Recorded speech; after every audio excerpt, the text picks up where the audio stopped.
అయినా మనం ఏమనుకోలే. పార్లమెంటులో తెలంగాణ రాష్ట్రం గురించి మాట్లాడతాడు కదా, రాష్ట్రం వస్తే తప్పకుండా గుర్తు పెట్టుకొని మన జిల్లాని బాగు చేస్తాడు కదా అని ఏ రోజు కూడా మనం బాధపడలే. దేవుడు కరుణించిండు, సోనియమ్మ ఆశీర్వదించింది, మన్మోహన్ సింగ్ గారు చట్టం చేసిండు. జూన్ 2, 2014 నాడు 60 సంవత్సరాలు మనం కలలు కన్న తెలంగాణ రాష్ట్రం మనము చూస్తామో చూడమో అని ఆత్మహత్యలు చేసుకొని ఆత్మ బలిదానాలు చేసుకుంటున్న సందర్భంలో ఇక ఏ తెలంగాణ బిడ్డ మరణం చూడొద్దు, ఏ తెలంగాణ ఆడబిడ్డ కడుపు కోతతో కన్న కొడుకును కళ్ళ ముందే తెల్లవారు జామున ఇంటి ముందల కల్లాపు చల్లుతుంటే అంబులెన్స్ లో చచ్చి శవమై ఆనాడు యువకులు ఊరికి వస్తుంటే ఆ తల్లుల దుఃఖాన్ని ఆపాలని ఒక తల్లిగా సోనియమ్మ ఆంధ్రప్రదేశ్ లో పార్టీ చచ్చిపోయినా, కేంద్రంలో అధికారం కోల్పోయినా, తెలంగాణ రాష్ట్రంలో పార్టీ ఒడిదుడుకులను ఎదుర్కొన్నా, రాజకీయ స్వార్థాన్ని వదిలేసి 4 కోట్ల తెలంగాణ ప్రజల యొక్క ఆకాంక్షను తీరుస్తూ తెలంగాణ రాష్ట్రాన్ని ఇచ్చింది. తెలంగాణ రాష్ట్రం అని చరిత్ర పటం మీద సువర్ణ అక్షరాలతో తెలంగాణ రాష్ట్రం అని రాసి ధనిక రాష్ట్రంగా తెలంగాణ రాష్ట్రాన్ని మనకు అప్పచెప్పింది. ధనిక రాష్ట్రంగా ఉన్న తెలంగాణ రాష్ట్రానికి తెలంగాణ ప్రజలు మేకవన్న పులిని చంద్రశేఖరరావును గుర్తించక గొర్రె కషాయాన్ని నమ్మినట్టుగా ఒక్కసారి కాదు 2 సార్లు తెలంగాణ రాష్ట్రానికి ముఖ్యమంత్రిగా చేసింది. 10 ఏళ్లు 8 లక్షల కోట్ల రూపాయలు చేతికిస్తే పాలమూరు జిల్లాలో ఉన్న ఏ ఒక్క ప్రాజెక్టును కూడా ఆనాడు పండిట్ జవహర్లాల్ నెహ్రూ గారు మొదలుపెట్టిన ప్రాజెక్టు నుంచి మొదలు పెడితే జలయజ్ఞంలో డాక్టర్ వైఎస్ రాజశేఖర రెడ్డి ప్రారంభించిన ప్రాజెక్టుల వరకు ఏ ఒక్క ప్రాజెక్టును కూడా పూర్తి చేయలే. మన కష్టాలు తీరవలే, మన కన్నీళ్లు దూడవలే, మన సాగునీరు రాలే, మన తాగునీరు మనకు దక్కలే. మిత్రులారా, ఇవాళ నేను అడుగుతున్నా, ఇవాళ కొంతమంది మాట్లాడుతుండ్రు దొంగలకు సత్తులు మోసేటోళ్లు, తిన్నింటి వాసాలు లెక్క పెట్టేటోళ్లు, అన్నం పెట్టినోంటే సున్నం పెట్టేటోడు నిన్న మన మహబూబ్నగర్ జిల్లాలో మాట్లాడుతుండు పాదయాత్రలు చేస్తామని. మీరు పాదయాత్రలు కాదు, పొర్లుడు దండాలు చేసినా పాలమూరులో కాదు, పాలమూరు నుంచి కాశీ వరకు పొర్లుడు దండాలు చేసుకుంటూ పోయినా మీరు చేసిన పాపాలు తీరవు. మీరు చేసిన అన్యాయాన్ని ఈ జిల్లా ప్రజలు మరవరు. నేను ఇవాళ ఈ వేదిక మీద నుంచి చంద్రశేఖరరావు గారిని సూటిగా నేను అడుగుతున్నా, ఆనాడు ప్రారంభించిన జూరాల మేమే పూర్తి చేసినాం.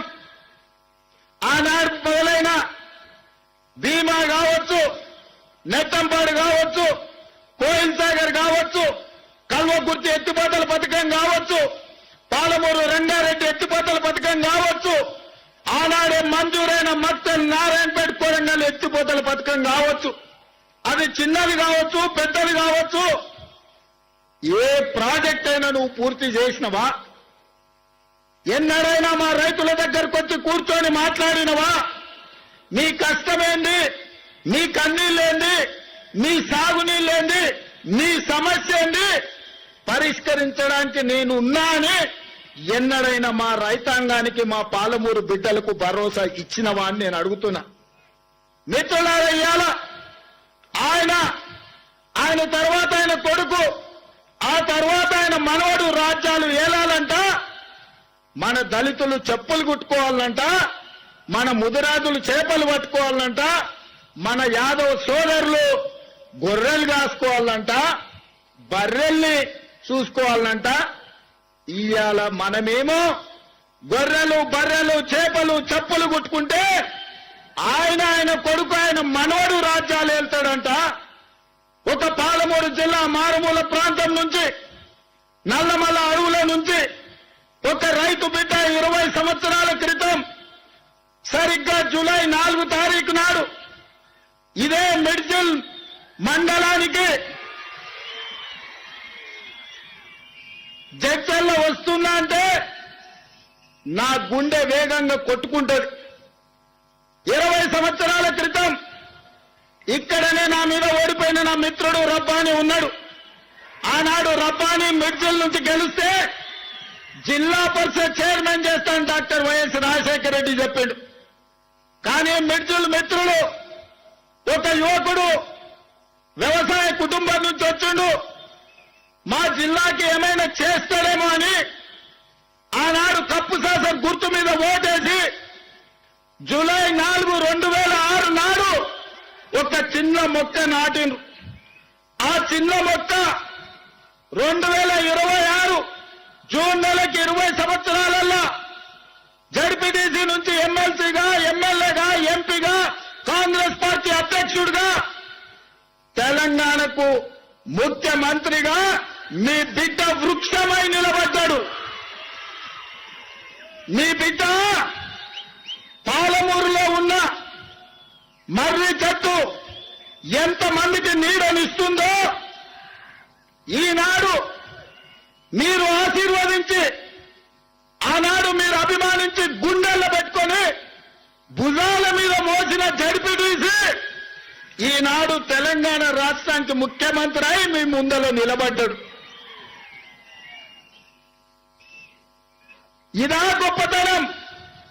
పార్లమెంటులో గెలిపిస్తే పారిపోయి గజ్వేల్లో ముఖ్యమంత్రి అయి గోదావరి జలాల కోసం 3 ఏళ్లలో 1,00,000 కోట్లు ఖర్చు పెట్టి కాళేశ్వరం కడితే కూలేశ్వరం అయి కూలిపోయింది. ఆయన పాలమూరు ద్రోహ, మీ బిడ్డ పాలమూరు అభివృద్ధి చేసిందా లేదా ఒక్కసారి ఆలోచన చేయండి. ఇవాళ మిత్రులారా, ఆనాడు మనం చేసిన సాయానికి తెలంగాణ ప్రజలకు కష్టాలలో ఉన్నప్పుడు ఎండకెవరైనా వస్తే తాగడానికి మంచినీళ్ళు ఇచ్చిన గుర్తు పెట్టుకుంటాం, మళ్ళా గుర్తు పెట్టుకొని తిరిగి సాయం చేయాలనుకుంటాం, చేతనైన సాయం చేస్తాం. ఆనాడు రాజకీయంగా చావు బతుకుల మధ్యలో ఉన్న చంద్రశేఖర్ రావును మన జిల్లా నుంచి పార్లమెంటు పంపిస్తే 10 ఏళ్లు సంవత్సరానికి 5,000 కోట్ల రూపాయలు ఖర్చు పెట్టినా తెలంగాణలో 30 లక్షల ఎకరాలకు నీళ్లు వచ్చేటి. ఆనాడున్న 10 లక్షల ఎకరాలే ఈనాడు సాగునీరు అందుతున్నాయి తప్ప 26 లక్షలకు అందించాల్సిన నీళ్లు ఈ రోజు ఏ ఒక్క ప్రాజెక్టు పూర్తి చెయ్యలే. ఇవాళ అంటున్నారు మేము వస్తాం, మేము నడుస్తామని. మీరు వచ్చినా, మీరు నడిచినా, మీరు పొర్లినా తెలంగాణ ప్రజలు, ముఖ్యంగా మా అక్కలు, మా ఆడబిడ్డలు సాయంత్రం పూట జొన్న రొట్టెలు చేస్తారు. మహబూబ్నగర్లో ఉత్తమన్న సలాకి కాల్చి వాత పెడతారు టీఆర్ఎస్ వాళ్ళకు. ఒక ఆయన పంచ కట్టుకొని నేను వైఎస్ఆర్ అంటాడు.